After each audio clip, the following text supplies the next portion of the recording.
Velthar stood before the massive viewing window of the Coalition command ship, watching the stars drift past in silence. His four eyes blinked in sequence as he reviewed the data pad in his thin, elegant fingers. The assignment seemed simple enough. Observe the humans in combat, document their capabilities, submit a report to the Galactic Coalition Council. Simple. Almost insulting for someone of his qualifications. Velthar was Kolari, a species renowned throughout the galaxy for their analytical minds and military expertise. For 300 cycles, his people had served as the Coalition's premier combat analysts. They studied warfare like others studied art. Every battle, every tactic, every strategic decision was cataloged and understood. Velthar himself had observed 43 species in combat situations. He knew what to look for. So why did this assignment feel different? Observer Velthar? A voice spoke behind him in perfectly accented galactic common. He turned to see a human female approaching.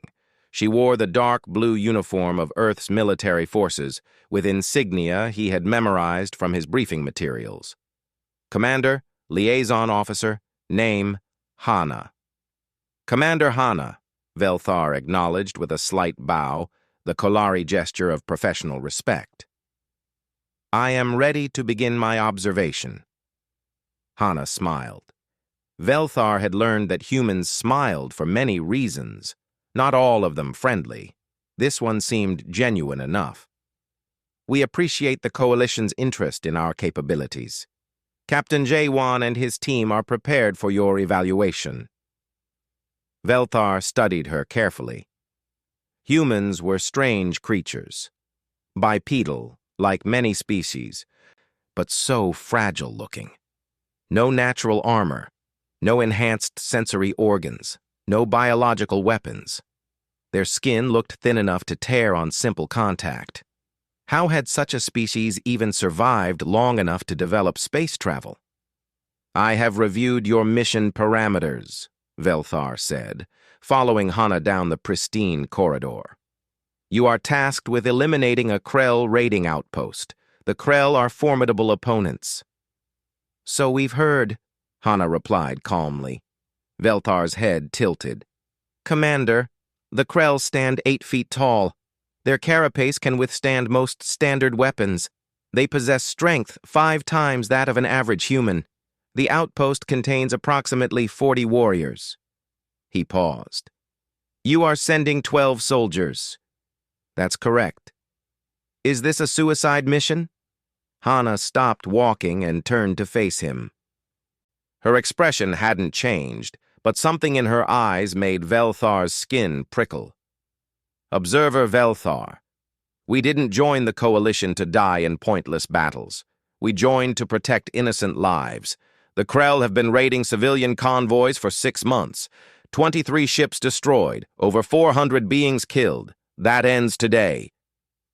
The certainty in her voice was unsettling. They entered the briefing room where 12 humans waited. Velthar recognized Captain J1 immediately, standing at the front with relaxed confidence. The captain was younger than Velthar expected, with sharp eyes that seemed to measure everything in the room. Team, this is Observer Velthar from the Kolari Institute, J1 announced. He'll be monitoring our operation. Make him feel welcome. One of the soldiers, a young woman with her hair tied back, grinned. Try to keep up, Observer. We move fast. Several others laughed.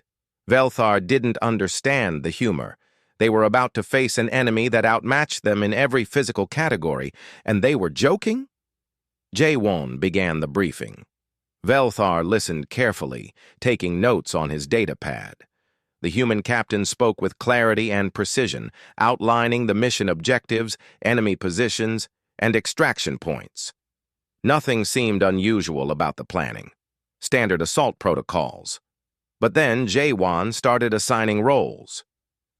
Yuna, you're on Overwatch. I need those sentry towers cleared before we breach. The young woman who had spoken earlier nodded. Understood, Captain. Taemin, demo work. I want that outer wall open in under 2 minutes. A stocky man with powerful shoulders grinned. I'll make it 90 seconds. Minho, Field Medical Station here. Jaewon pointed to a location on the tactical map. Keep our people running. A quiet man with gentle eyes acknowledged the order. Subin, you own their communications. I want them deaf, blind, and confused. A slight woman with quick fingers nodded while already analyzing data on her portable terminal. Velthar watched in growing confusion as Jaewon assigned the remaining 8 soldiers to various positions. The humans were dividing their already small force into even smaller groups. This violated every principle of numerical warfare. When outnumbered, you concentrated your forces, not scattered them. Captain Jaewon, Velthar interrupted. Forgive my observation, but your tactical approach seems unconventional. Jaewon looked at him with those measuring eyes. How so? You are dividing 12 soldiers against 40 entrenched enemies. Standard coalition doctrine would suggest a concentrated assault or siege tactics. We're not the coalition, Jaewon said simply. We're human. As if that explained everything. The briefing concluded, and the team moved to the hangar bay. Velthar followed, recording everything on his observation equipment. The humans checked their weapons with practiced efficiency. Their firearms looked primitive compared to coalition energy weapons, still using chemical propellants to launch metal projectiles. Effective enough, but hardly advanced. Velthar noticed something strange as he watched them prepare. The humans talked constantly. They joked. They laughed. They touched each other's shoulders in gestures of camaraderie. One soldier, Nari, was showing another a picture on a small device. Family, perhaps. Why would they think of family before battle? His people, the Kolari, approached combat with silent meditation. Focus. Clarity. These humans seemed almost casual about the violence that awaited them. First time observing humans in combat? Commander Hana asked, appearing beside him. Yes, Velthar admitted. Your species is new to the coalition. Only 2 cycles since first contact. And you're here to see if we're worth keeping around, Hana said without accusation. Velthar chose his words carefully. The Council wishes to understand human capabilities.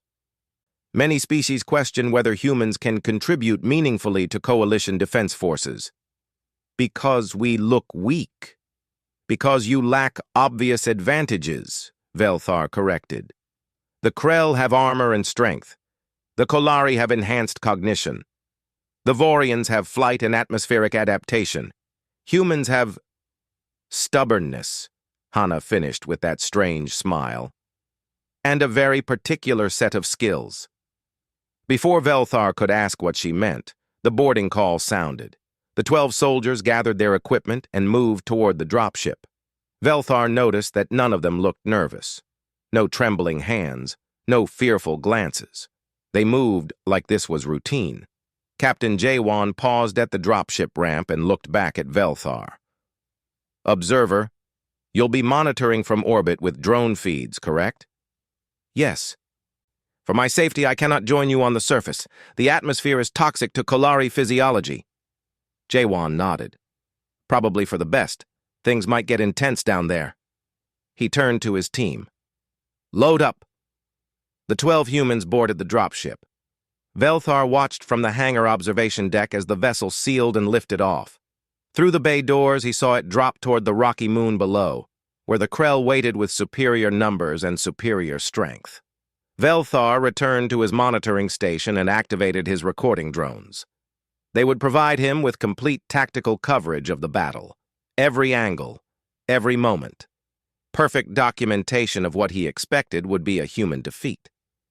He settled into his chair and watched the feeds as the dropship descended through the toxic atmosphere. The Krell outpost appeared on his screens, a fortified structure built into the moon's rocky surface. Sensor readings confirmed 43 Krell life signs. Thermal scans showed defensive positions and weapon emplacements. The humans were outnumbered, outmatched. attacking a fortified position. Velthar prepared to document their failure. It would be regrettable, but informative. The Council needed accurate data. The dropship touched down 3 kilometers from the outpost. The ramp lowered. 12 humans emerged into hostile territory. Velthar leaned forward, watching carefully. This was why he was here. To observe, to analyze, to understand. He had no idea that everything he thought he knew about warfare was about to change forever. The rocky terrain of the moon stretched out in all directions, jagged and unforgiving. Velthar watched through his observation drones as the 12 humans spread out from their dropship. His multiple eyes tracked each feed simultaneously, a gift of Kolari biology that made him an excellent observer. Captain Jaewon's voice came through the communication channel, clear and steady. 3 teams. Yuna, Woojin, your shadow. Taemin, Nari, Dongha, your hammer. Everyone else with me, we're blade. Execute on my mark. Velthar made notes on his data pad. The humans were indeed splitting up, just as they had planned. Tactically unsound. He zoomed his primary drone to follow Jaewon's 6-person team as they moved toward the outpost. Then something unexpected happened. The humans didn't advance in formation. They didn't march in organized lines like proper soldiers. Instead, they seemed to flow across the rocky landscape like water, using every boulder, every shadow, every slight depression in the ground as cover. Velthar had to switch between drone feeds rapidly to keep track of them. How are they moving so fast? He muttered to himself. His sensors indicated they were traveling at normal human running speed, nothing extraordinary. Yet they covered ground with an efficiency that seemed impossible. They never exposed themselves unnecessarily. They never took the obvious path. It was as if they instinctively knew the safest route. Yuna's voice crackled over the comm. Shadow in position. I have eyes on 4 sentries. North Tower. Velthar quickly switched to the drone following her. The young woman had climbed a rocky outcrop nearly 1,200 meters from the Krell outpost. She was setting up a long rifle, adjusting various mechanisms with practiced ease. Beside her, Wu Jin was doing the same. Confirmed visual, Jaewon responded. Krell sentries are armored. Can you punch through? Yuna's response was casual, almost bored. Captain, I can see the gap between their shoulder plates from here. Just say when. Velthar felt his skin prickle again. 1,200 meters. The gap between armor plates on a Krell was barely 4 centimeters wide. In his extensive observations of galactic combat, he had never seen a sniper claim such precision. She must be exaggerating. Humans seemed prone to that. Hammer? Status? Jaewon asked. Taemin's voice came back, slightly breathless. We're at the outer wall. Give me 90 seconds, just like I promised. Velthar switched feeds to watch Taemin's team. The stocky human was placing small devices against the outpost's reinforced barrier. Velthar recognized chemical explosives, crude but effective. However, the wall was designed to withstand orbital bombardment. Simple explosives shouldn't... Charges set, Taemin announced after exactly 87 seconds. Shaped charges, precision placement. This wall is coming down. Velthar made a note. Human confidence appears excessive. Possible overestimation of capabilities. All teams ready, Jaewon said. His team had reached a position just outside the outpost's sensor range. Shadow, clear the towers. Hammer, breach on my mark. Blade will push through the opening.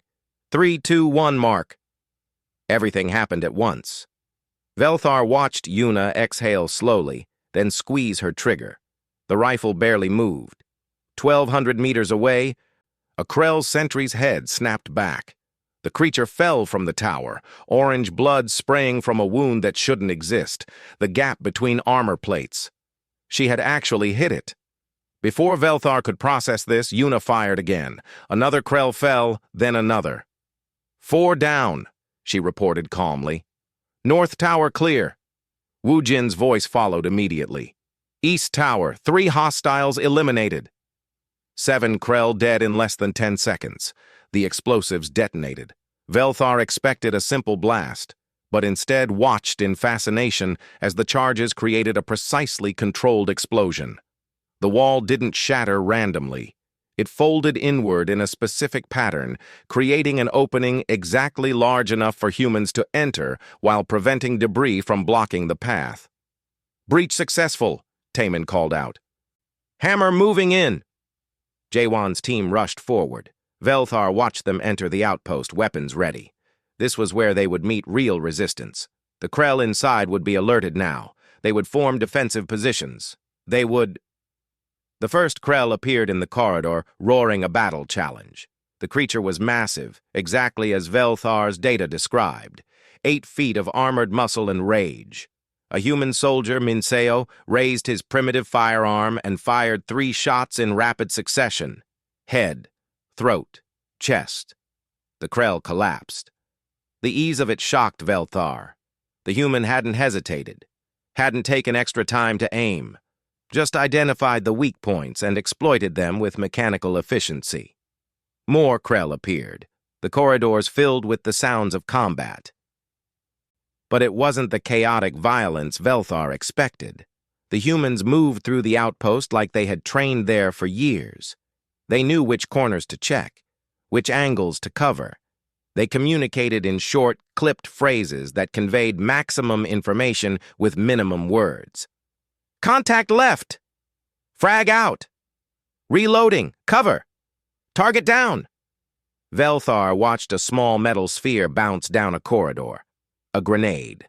3 Krell turned to look at it. The explosion filled the hallway with fire and shrapnel. When the smoke cleared, all 3 Krell were dead. "Hammer, we're encountering heavy resistance in the East Wing," Nari reported. Her voice was tight but controlled. "Requesting support." "Blade en route," Jaewon responded. 30 seconds. But 30 seconds was too long. Velthar watched as 6 Krell converged on Nari's position. She and her 2 teammates were about to be overwhelmed by creatures that could tear a human apart with bare claws. Then Subin's voice came through the comm. "I have control of their internal security. Sealing blast doors in 3, 2, 1. Heavy doors slammed shut throughout the outpost. The 6 Krell charging Nari's position found themselves separated. 3 on one side of a door, 3 on the other. Velthar's feeds showed similar divisions happening throughout the complex. The Krell were being isolated into small groups. "You beautiful genius, Subin," Nari breathed. Her team quickly eliminated the 3 Krell on their side of the door. Velthar was beginning to understand. The humans weren't just fighting, they were controlling the battlefield itself. Subin had infiltrated the Krell computer systems and was now using the outpost's own defenses against its occupants. "Shadow, I need the communication array down," Jaewon ordered. "Can't have them calling for help." "Already done, Captain," Yuna replied. "Took out their primary antenna with my 4th shot. Secondary array is gone now." Velthar hadn't even noticed. While he was watching the close combat inside, Yuna had been systematically destroying the Krell's ability to communicate with anyone outside the outpost. The Krell were alone, trapped, and being hunted. Minho set up his medical station in a secured room. Velthar watched as wounded humans rotated through. Quick treatment, pain suppression, back to the fight. The medic worked with incredible speed, his hands steady even as explosions shook the walls around him. "Dongha, you're good to go," Minho said, slapping a soldier on the shoulder. "Try not to get shot in the same place twice." "No promises, Doc," Dongha replied with a grin, then rushed back into combat. They were joking. In the middle of a battle, with enemies everywhere, they were still joking. Velthar had observed 43 species in combat. None of them acted like this. The battle continued. The humans pressed deeper into the outpost. Velthar watched the Krell body count climb. 10 dead, 15, 20. The humans were moving through the complex like a disease, infecting every corridor, every room, eliminating every defender with brutal efficiency.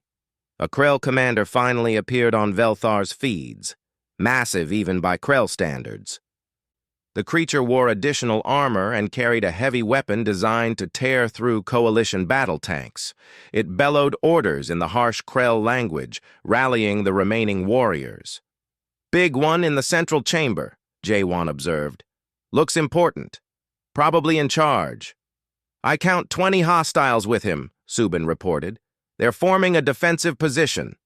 20 Krell warriors in a fortified position with a commander.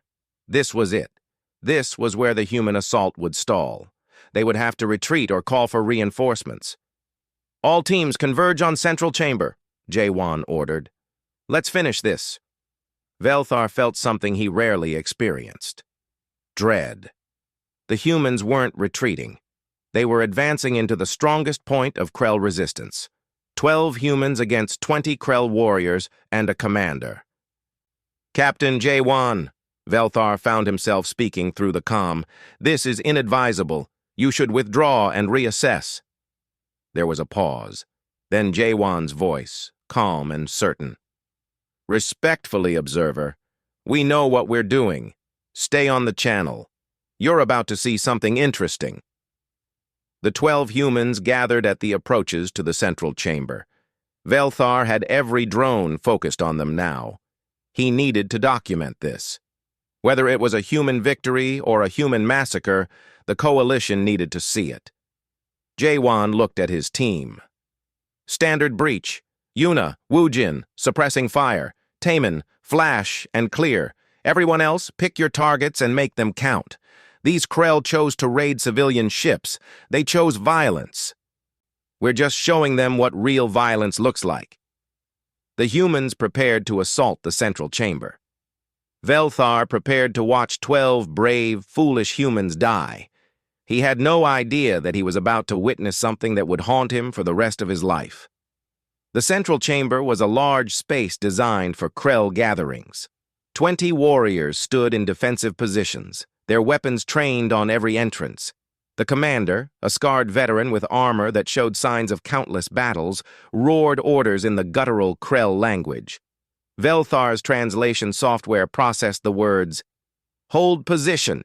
They are weak creatures. We are Krell. We are—" The lights went out. Subin's voice came through the human comm channel, barely a whisper. "Environmental controls are mine. Enjoy the dark." Emergency lighting flickered on, casting the chamber in dim red illumination. The Krell shifted nervously. Velthar's drones switched to thermal imaging, allowing him to see everything that followed. He would wish later that he hadn't. Taemin threw something into the chamber.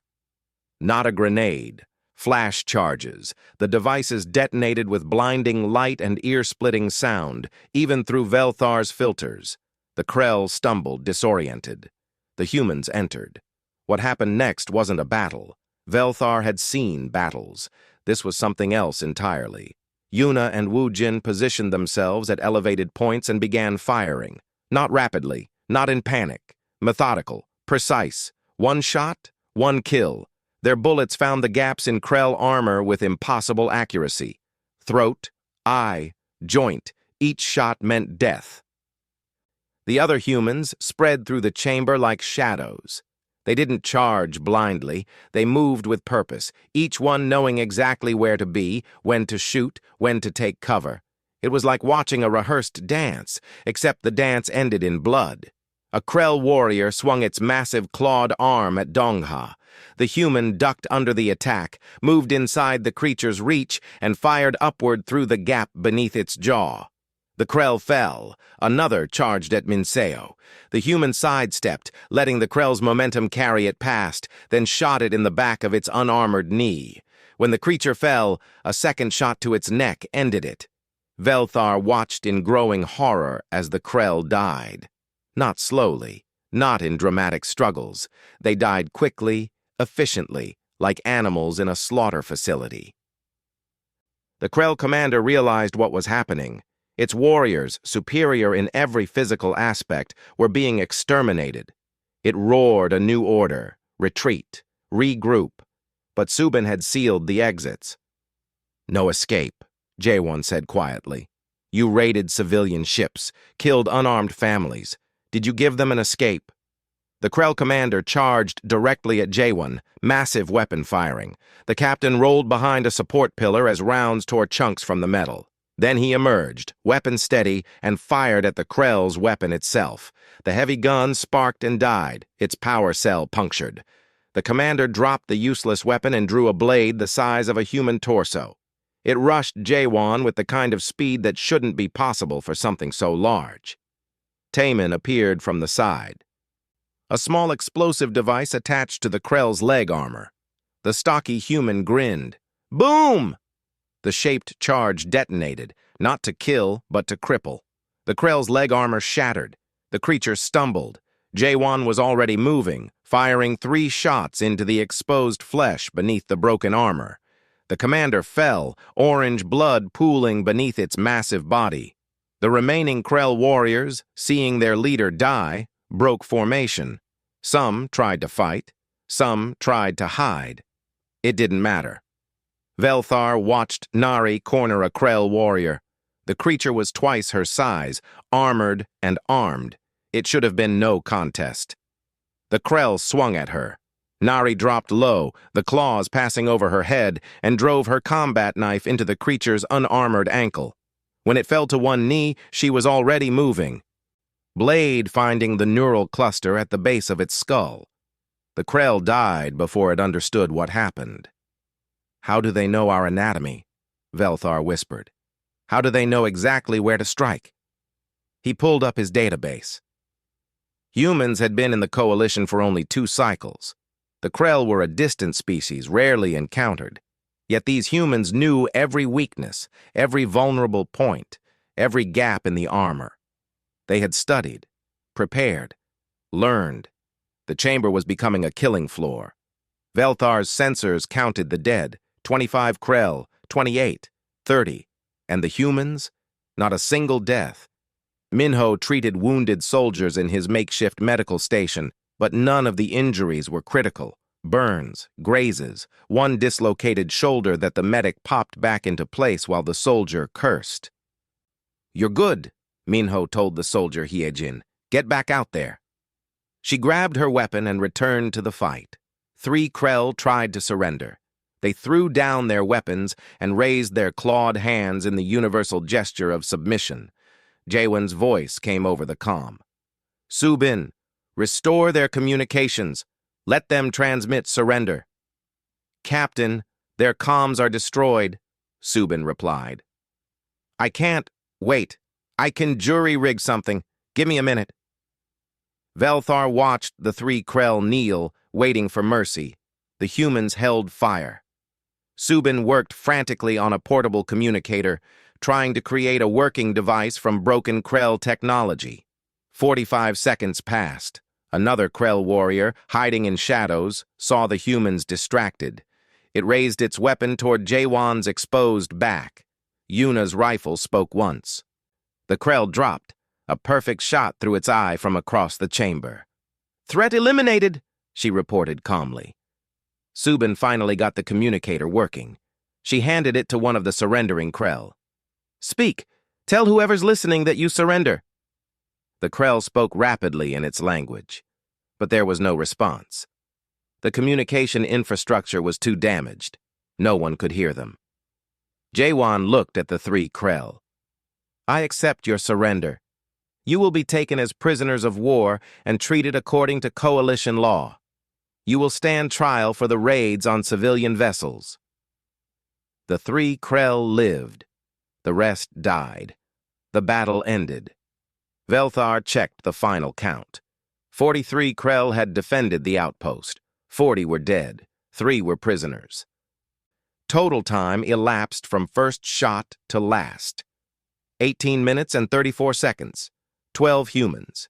18 minutes. 40 enemies killed. The humans began securing the outpost. They moved with the same efficiency they had shown in combat, checking every room, cataloging enemy equipment, treating their wounded. Velthar watched them in silence. His hands were shaking. In all his observations, in all his studies of warfare across 43 species, he had never seen anything like this. The Krell were warriors. Their culture was built on strength and combat prowess. They had raided Coalition space for cycles. They were feared. The humans had exterminated them like vermin. "Observer Velthar?" Commander Hana's voice came through his comm. "Are you all right? Your bio readings are showing elevated stress levels." Velthar didn't know what to say. "I need to review my recordings." "Of course. The team will secure the outpost and return to the ship shortly. Perhaps we can discuss what you witnessed." Witnessed. Such a simple word for what he had seen. Velthar began reviewing the footage. He watched it again. The precision, the coordination, the complete absence of fear. These humans had walked into a fortified position against superior numbers and superior strength, and they had won without losing a single soldier. He focused on individual moments, Yuna's impossible shots, Taemin's perfect explosive placements, Subin's control of enemy systems, Minho's battlefield medicine, Jaewon's tactical commands. Each human was exceptional in their role. But together they were something terrifying. Velthar pulled up historical data on Krell combat encounters. The average Krell warrior could defeat 3 Coalition soldiers in direct combat. The Krell had won 72% of all engagements against Coalition forces, yet humans had crushed them. "Computer," Velthar said to his analysis system, "calculate probability of human victory based on standard combat assessment models." The system processed for a moment. Probability of human victory, 4%. Probability of human survival, 18%. Assessment. Mission should have failed with total human casualties. 4% chance. The computers had predicted human defeat. The computers were wrong. Velthar watched footage of Nari killing the Krell with her knife. He slowed it down, analyzing every movement. She had known exactly where to strike, the angle of attack, the depth of penetration.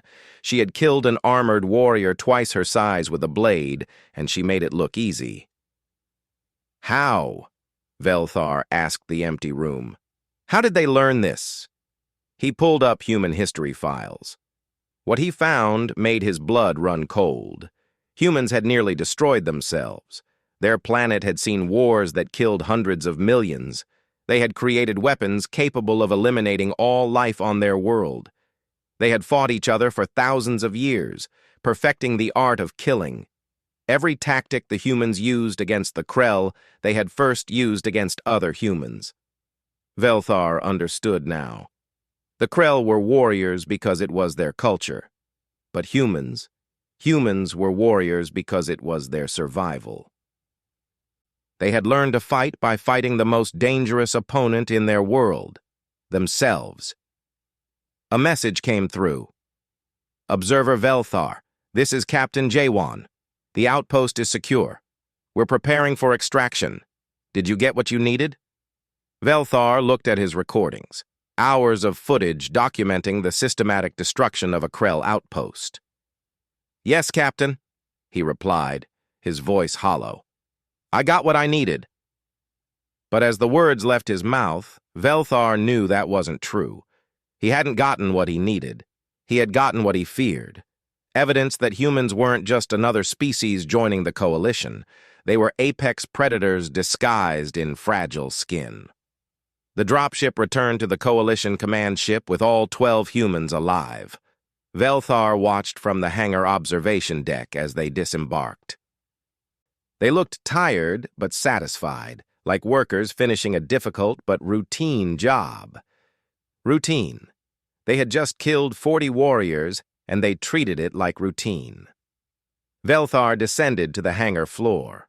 His legs felt unsteady, a reaction his species had when processing traumatic data. He needed to understand. The recordings showed what happened, but he needed to know why. Commander Hana met him at the bottom of the ramp. Observer Velthar, I trust the observation went well? Commander, I must speak with you. Velthar's voice was tight. What I witnessed, that wasn't combat. Hana's expression didn't change.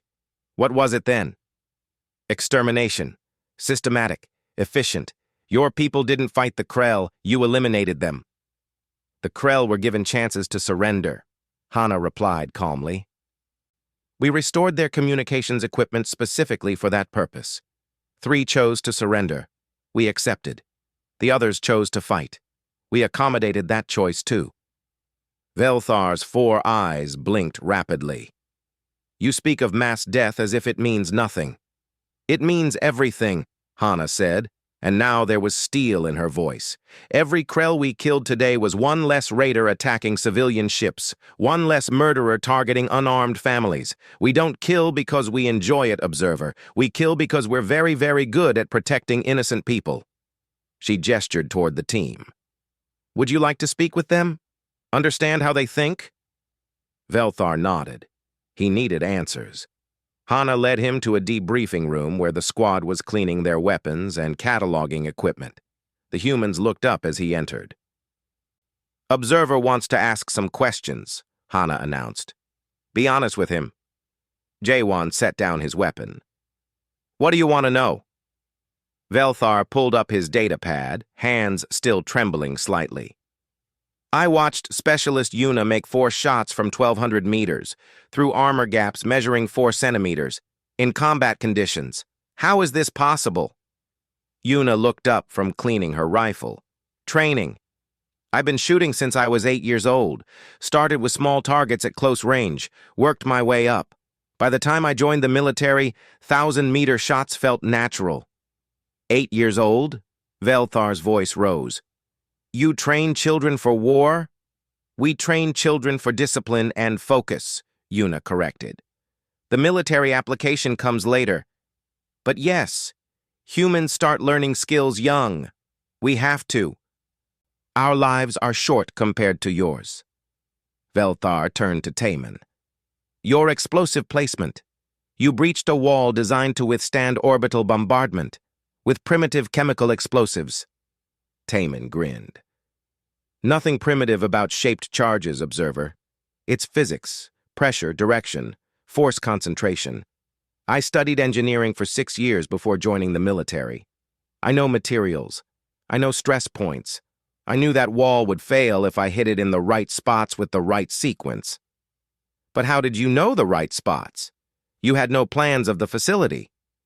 Didn't need plans. All fortifications have weak points. It's universal. You just need to know what to look for. Taemin's grin faded. We humans, we've been breaking into fortified positions for thousands of years. Castles, bunkers, defensive lines. We've seen every design. We know how they fail. Velthar looked at Subin. You took control of enemy systems in minutes. The Krell used proprietary security protocols. Subin didn't look up from her portable terminal. Security is security. Once you understand the principles, specific protocols are just variations. I've hacked 17 different alien computer systems in training. The Krell system was basic by comparison. She paused. Also, most species don't expect enemy infiltration of their computers. They protect against external attacks, but not against someone with physical access. Humans learned about network security the hard way. We assume everything can be hacked because we've hacked everything. Velthar felt dizzy. He sat down heavily. You plan for every possibility. We plan for failure, Jaewon said quietly. That's the difference. Most species plan for victory. Humans plan for everything to go wrong. We train for worst-case scenarios. We prepare for equipment failure, communication breakdown, numerical disadvantage, everything. When things go right like today, it feels easy, because we've already survived the impossible in training. But the Krell are stronger than humans, faster, better armored. Minho, the medic, laughed without humor. Strength doesn't matter if you can't use it. Speed doesn't matter if you're moving in the wrong direction. Armor doesn't matter if we know where the gaps are. He held up a medical scanner. I have complete anatomical data on 47 coalition species, nervous systems, circulatory systems, respiratory systems. I know how to save them. And I know how to kill them. The casual way he said it made Velthar's skin crawl. You've studied every species? Velthar whispered. Even your allies? Especially our allies, Jaywon confirmed. Observer, let me show you something. The captain pulled up a holographic display. It showed tactical simulations, hundreds of them. Velthar recognized species markers: Kolari, Vorian, Thalasian, every member of the coalition. We run combat simulations against every known species, Jaywon explained. We study tactics, biology, psychology, culture. We know how each species fights. We know their strengths and weaknesses. And yes, we have contingency plans. Contingency plans for your allies? Velthar felt cold. We have contingency plans for everyone, including ourselves. Jaywon's expression was serious. It's not about trust, observer. It's about survival. We prepare for every possibility because our history taught us what happens when you're not prepared. Nations fall. Civilizations collapse. Millions die. Velthar stood up, pacing. I don't understand. You speak of death and destruction as if it's normal, as if it's acceptable. Nari, who had been quiet until now, spoke up. It's not acceptable. It's necessary. There's a difference. Explain. She set down her knife, the same blade she had used to kill a Krell warrior. My grandmother survived a war on Earth, a terrible war. She told me stories about watching her city burn, about hiding in rubble while soldiers searched for survivors to kill, about eating scraps to stay alive. Nari's voice was steady, but her eyes were hard. She told me that peace is precious because war is hell. And she told me that the only way to protect peace is to be better at war than anyone who threatens it. Velthar looked around the room. Every human was watching him now. You've all lost people to war, he realized. Every human has, Hana said from the doorway. War is part of our history, our identity. We've fought wars over territory, resources, religion, ideology, pride, fear. We've created weapons that could end our species. We've done terrible things to each other. Then how can you claim to want peace? Because we know what war costs, Jaywon said. We know it better than any species in the coalition. The Krell fight because it's their culture, warriors seeking glory. But humans? We fight because we remember what happens when we don't fight. When we're not strong enough to protect what matters. Velthar pulled up more data on his pad. Human history, wars spanning millennia. The death counts were staggering, hundreds of millions dead in global conflicts, cities destroyed, populations devastated. You nearly destroyed yourselves, he said. Multiple times, Hana confirmed. We came very close, but we didn't. We survived, and we learned. We learned that cooperation is stronger than conflict, that peace is better than victory. But we also learned that peace must be defended, that sometimes violence is the only language aggressors understand. Velthar thought about the Krell, about how they had raided civilian ships with impunity, how they had killed hundreds of unarmed beings, how they had shown no mercy. The Krell never stood a chance today, he said quietly. No, Jaywon agreed. They didn't. Because they were fighting soldiers who understand war, real war, not honor duels or glory battles. The kind of war where you use every advantage, exploit every weakness, and finish your enemy before they finish you. Velthar looked at his recordings again, at the footage of systematic destruction, at Krell warriors falling to precise shots and calculated tactics, at a force of 12 eliminating 40 without losing anyone. What you did today, he said slowly. This level of combat efficiency, this is normal for humans? This was a small operation, Hana said. Special Forces level.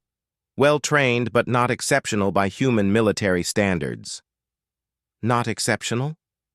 Velthar felt faint. Observer, we have millions of soldiers, thousands of ships, weapons we've never shared with the Coalition. Tactics we've never disclosed, technologies we've kept restricted. Hana's voice was gentle but firm.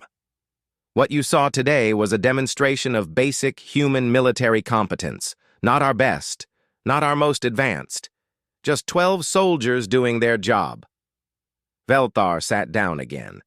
His mind was racing, processing implications. The Coalition had accepted humans as members. They had welcomed this new species with their primitive weapons and fragile bodies. They had assumed humans would be junior partners, learning from established species. But humans hadn't joined to learn. They had joined because they chose to. You allowed us to think we were in control, Velthar said. You let the Coalition believe we were evaluating you, but you were evaluating us. Hana smiled that enigmatic smile. The Coalition is a good organization. It protects civilian populations. It promotes peace. We believe in those goals. We want to be part of that. But you could destroy it if you wanted to. We could try, Hana admitted, but we don't want to. We want partnership. We want cooperation. We just wanted to make sure the Coalition understood what kind of partner they were getting. Velthar understood now. Today's mission wasn't just about eliminating a Krell outpost.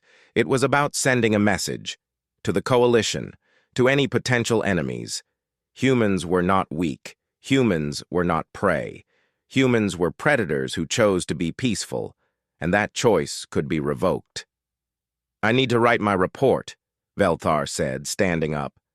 Write the truth, Jaywin said. That's all we ask. Velthar left the debriefing room and returned to his quarters. He sat at his desk and stared at the blank report form. How could he write this? How could he explain what he had witnessed? The Coalition Council would never believe it. But he had to try. They needed to understand. Humans weren't just another species. They were the species that had learned warfare from the most dangerous enemy imaginable, themselves. Velthar spent 3 days writing his report. He wrote, deleted, wrote again. Every version sounded like fiction, like exaggeration, like fear-mongering. But he had the recordings, hundreds of hours of footage showing exactly what happened. The data didn't lie. Finally, he settled on the truth. Simple, direct, undeniable. The report began. I was tasked with observing humans in combat to evaluate their military capabilities. What I witnessed was not combat as the Coalition understands it. It was systematic extermination executed with precision that suggests humanity has elevated warfare to a science beyond our comprehension. He included every detail, the impossible sniper shots, the perfect explosive placements, the complete control of enemy systems, the tactical coordination that seemed almost telepathic, the anatomical knowledge that let humans kill armored warriors with simple blades. He included his analysis. Humans had studied every Coalition species. They had combat plans against allies and enemies alike. They trained from childhood. They prepared for every possible failure. They had turned warfare into an art form through thousands of years of practice. And most importantly, he included his conclusion. Humanity is not a junior partner in the Coalition. They are a species that chose to join us, not because they needed our protection, but because they believe in our mission. This choice should be respected and never taken for granted. A species capable of such violence choosing peace is a gift. Provoking them would be catastrophic. Velthar attached all his recordings and submitted the report to the Coalition Council. Then he waited. 2 days later, he received a summons to appear before the Council in person. The Council chambers were exactly as he remembered. A circular room with seats arranged in tiers, representatives from 23 species, looking down at the presentation floor. Velthar walked to the center, his datapad clutched in his trembling hands. Council Speaker Theron, a Valtrian with silver skin and 3 eyes, looked down at him. "Observer Velthar, we have read your report. It raises serious concerns." "I understand, Council Speaker. The footage supports every claim I made. The footage shows humans defeating Krell warriors. This is not surprising. The Krell, while strong, are not invincible." Velthar felt frustration rising. They weren't listening. "Speaker, with respect, you don't understand. The humans didn't just defeat the Krell. They destroyed them. 43 enemies eliminated. 12 humans survived without a single death. The efficiency was luck," interrupted Council Member Varys, a Thalasian known for military expertise. "Or perhaps the Krell were poorly trained. Your report reads like propaganda, Observer. It suggests humans are somehow superior to established coalition species. This is clearly an exaggeration." Other council members murmured agreement. Velthar looked around the chamber. They didn't believe him. Of course they didn't. Why would they? Humans looked weak. Their technology seemed primitive. Their bodies were fragile. "Council, please review the footage of Specialist Yuna's—" "We don't need to watch hours of battle recordings," Theron interrupted. "We need realistic assessments, not frightened overreactions." Frightened. They thought he was frightened. They were right, but not the way they thought. The chamber doors opened. Commander Hana walked in, her human military uniform crisp and proper. Behind her walked Captain Jawan. "Council Speaker," Hana said with a respectful bow, "I apologize for interrupting, but I believe I can address your concerns about Observer Velthar's report." Theron's expression was unreadable. "Commander Hana, this is unusual. Subjects of observation reports don't typically attend council review." "I'm aware, Speaker, but I thought the council might benefit from human perspective on what Observer Velthar witnessed." "Very well. Speak." Hana moved to stand beside Velthar. Her presence was somehow comforting. "The council is skeptical of the Observer's report because it seems to suggest human military superiority. I understand this skepticism. Let me clarify. Humans are not superior to other species. We're simply different." "Different how?" Varys challenged. "We specialize," Hana replied. "Most species in the coalition developed under relatively stable conditions. Wars, yes, but manageable ones. Conflicts over resources or territory. Humanity developed under constant threat. Not from external enemies, but from ourselves. We spent thousands of years fighting each other. Wars that killed hundreds of millions. Weapons that could destroy our entire world.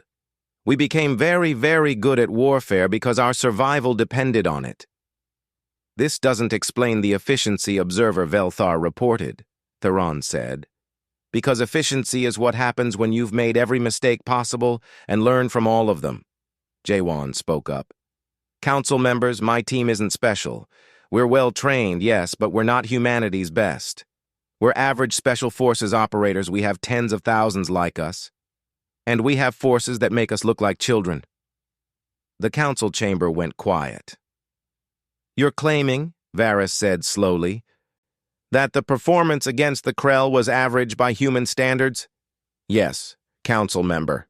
"Impossible. The tactical precision, the weapon accuracy, the system infiltration is standard training for human special forces. We don't send soldiers into combat without years of preparation. We don't deploy teams without complete intelligence on enemy capabilities. We don't accept preventable casualties." Jawan's voice was calm, professional. "The Krell raid had to be stopped. We stopped it, with minimal resource expenditure and zero friendly casualties. This is what humans do." Velthar watched the council members exchange glances. They were beginning to understand. "Commander Hana," Theron said carefully, "are you suggesting that humanity has been withholding information about your military capabilities?" We've shared what we felt was appropriate for a new coalition member, Hana replied. Our basic weapons technology, our standard tactics, our defensive capabilities, but yes, there are aspects of human military doctrine that we've kept restricted. Why? Because we didn't want to frighten you, Hana said simply. We joined the coalition because we believe in peace. We believe in protecting civilian populations. We believe in cooperation between species. But we also know our history. We know what we're capable of. We didn't want other species to see us as threats. And now? Varys asked. Now, after the Krell raids, after seeing coalition forces struggle to protect civilians, we felt it was time to demonstrate what we can contribute. Not to intimidate. To assist. Council member Zorath, a usually quiet Kolari like Velthar, spoke up. You're saying humans can protect the coalition more effectively than our current forces? In certain scenarios, yes, Jaewon confirmed. Asymmetric warfare, special operations, counter-raiding, precision strikes, these are areas where humanity has extensive experience. Because you fought each other, Zorath said. Yes. We learned tactics from enemies who were just as intelligent as us, just as creative, just as desperate to win. Every species in the coalition learned warfare from fighting less intelligent opponents or from territorial disputes with predictable patterns. Humans learned from fighting humans, opponents who could anticipate our tactics because they thought like us. It made us better. Velthar finally spoke. Council. I've observed 43 species in combat. I've seen the finest warriors of the Krell, the tactical brilliance of Kolari commanders, the aerial superiority of Vorian fighters. What humans showed me was different. It wasn't individual superiority. It was collective efficiency. They didn't just fight well, they fought perfectly, like a machine designed for one purpose. What purpose? Theron asked quietly. Winning, no matter the cost, no matter the odds. Humans don't fight for glory or honor. They fight to survive, and they've spent thousands of years learning how to survive anything. The council chamber was silent for a long moment. Finally, Theron spoke. Commander Hana, this council must discuss these revelations, but I have one question. You say humans kept your full capabilities hidden because you didn't want to seem threatening, yet you chose to demonstrate them now. Why? Hana met his gaze steadily. Because we want to be honest partners. We want the coalition to understand what we can offer. And yes, we want potential enemies to understand what will happen if they target coalition civilians. The Krell raids stopped after our operation. Other raider groups have withdrawn from coalition space. Sometimes peace requires showing what war would cost. You're using fear as a deterrent. We're using truth as a deterrent. We don't want to fight. We want to protect, but we want everyone to know that we can protect, effectively. Theron nodded slowly. This council will review Observer Velthar's complete report and all accompanying footage. We will reconvene in 3 days to discuss protocols for human military operations. You are dismissed. Hana and Jaewon bowed and left. Velthar followed them out. In the corridor outside, Velthar caught up to them. You knew the council wouldn't believe my report. We expected skepticism, Hana admitted. Most species underestimate humans because we don't look impressive. It's actually an advantage. An advantage? Enemies who think you're weak make mistakes, Jaewon said. They get overconfident. They expose weaknesses. By the time they realize their error, it's too late. Velthar thought about the Krell, about how they had fought defensively at first, not taking the humans seriously, about how that had cost them everything. What happens now? He asked. The council will discuss. They'll create new protocols, probably restrictions on where and how humans can deploy. Hana shrugged. It's politics. They need to feel in control. Are they in control? Hana smiled. We're all in control, Observer. The coalition, humanity, everyone. We're partners. We just want to make sure everyone understands what kind of partner humanity is.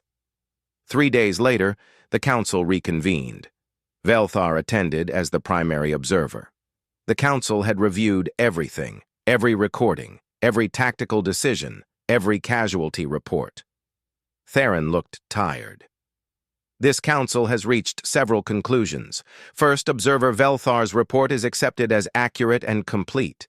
Second, human military capabilities exceed initial assessments. Third, new protocols will be established for human combat operations. Velthar waited for the restrictions, the limitations, the fear-based controls. Fourth, Theron continued, humanity will be granted priority response authority for coalition security threats. When civilian populations are at risk, human forces will be authorized to respond with full discretion. Fifth, all coalition members are encouraged to participate in joint training exercises with human forces to improve overall defensive capabilities. Velthar's 4 eyes widened. They weren't restricting humans. They were empowering them. The coalition exists to protect peace, Theron said. We have learned that sometimes peace requires strength. Humanity has that strength. We would be foolish not to utilize it. However, we also request that humanity share more of their tactical knowledge with other coalition forces. Not to create more warriors, but to create better defenders. Commander Hanna stood. The coalition's request is acceptable. We'll establish training programs immediately. One final note, Theron said, looking directly at Velthar. Observer Velthar's report included a statement that has resonated with this council. He wrote, "A species capable of such violence choosing peace is a gift." We agree. Humanity's choice to be part of this coalition, to protect rather than conquer, is indeed a gift. We thank you for that choice. Hanna bowed. We thank you for accepting us as partners. The council session ended. As beings filed out, Velthar approached J1 one last time. Captain, may I ask you something personal? Of course, Observer. How do you live with it? Knowing what you're capable of? The violence, the killing, the efficiency of it all? J1 was quiet for a moment. Then he pulled out a small photo device and showed Velthar an image. A family, parents and 3 small children, smiling. This is why, J1 said softly. My brother's family. They live on a civilian transport route that the Krell were raiding. Every mission I go on, every enemy I eliminate, I do it so they can be safe. So all families can be safe. The violence isn't the goal. It's the price we pay for peace. Velthar looked at the photo, at the innocent faces of children who would never know how close they came to danger, who would never know that soldiers like J1 stood between them and those who would do them harm. I understand now, Velthar said. You're not monsters. You're guardians who learned from monsters. We're humans, J1 replied. We remember what we were. We know what we can become, and we choose every day to be better. Velthar returned to his quarters one final time. He opened his personal log and made one last entry. I was tasked with observing humans in combat. I came expecting to document limitations. Instead, I documented something far more important. I documented a species that survived its own worst nature and chose to protect others from experiencing the same. I documented warriors who fight not for glory but for peace. I documented the most dangerous beings in the coalition, dangerous not because they want to hurt people, but because they're so very good at protecting them. The question the coalition must answer is not whether humans are powerful. They are. The question is whether we deserve their protection. Whether we're worthy of a species that could dominate choosing instead to serve. I believe we are. I hope we always will be. Velthar closed the log and looked out at the stars. Somewhere out there, human ships patrolled coalition space. Human soldiers stood ready to defend civilians they'd never met. Human families lived quiet lives, never knowing the capacity for violence that existed in their species' history.